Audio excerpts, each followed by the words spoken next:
the logical and logical OR. These two right here. Okay? So if I have, again, A is 1 and B is 1, right? The AND means A and B. So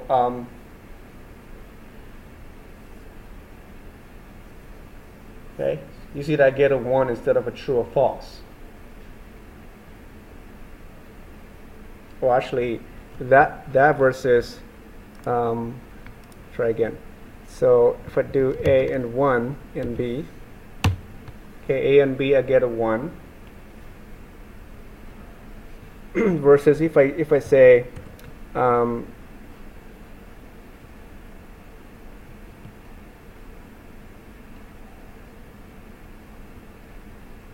A equals 1 and B equals 1, right?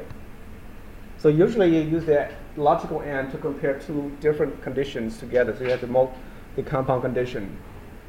So the operand on the left is as a condition. If you test the second condition as well, make sure they are both the same. Then you combine those conditions together with these logical AND. And in this case, if they're both equal, then you get true, so you get the word true. Okay? Whereas if I just do A and B, I get 1. So 1 is not equal to true. 1 is the actual value, which is the binary of 1.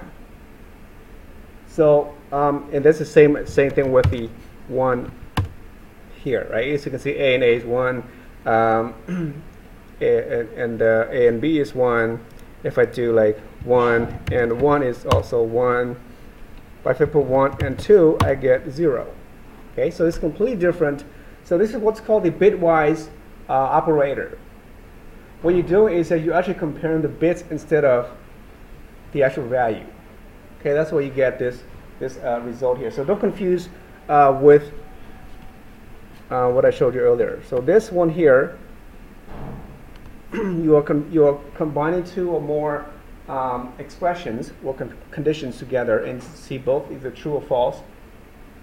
And the result of this is what's called a truly or falsely result. Okay, and either it's true or false. It's not really a Boolean type, but you get true or false. And they have this special term called truly and falsely. The special term. So if you hear those, that's what it means. I got a question.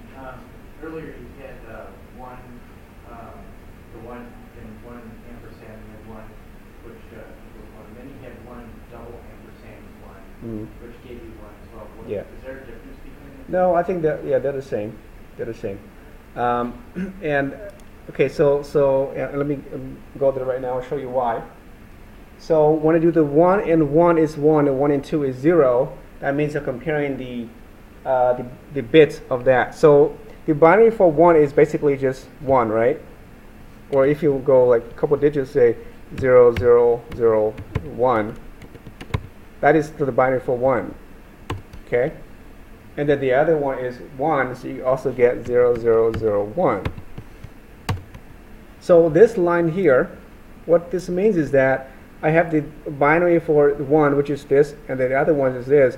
And then what I'm doing is basically I'm adding them up. I compare each of these bits. So 0, 0, that's not a 1. So the AND means I'm comparing using the AND, kind of like the AND. Both have to be 1 in order to be 1. If they're not equal, if it's anything else, that's a 0. Okay? So 0, 0, that's a 0. 0, 0, that's a 0. Again, 0. So 1 and 1, that's a 1. So you convert that to a decimal number, you get a 1. Okay?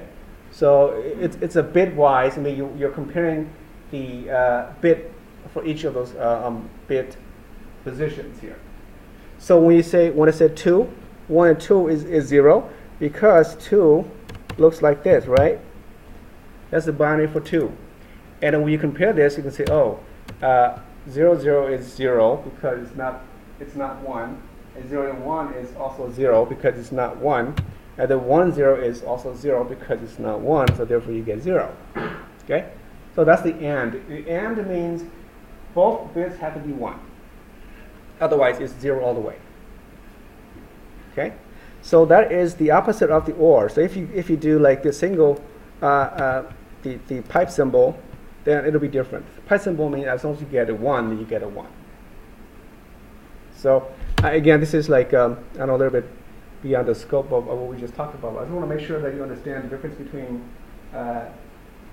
comparing two conditions with the ampersand or double ampersand versus the just 1 and 2, or each the operand using the ampersand here. So that's quite confusing.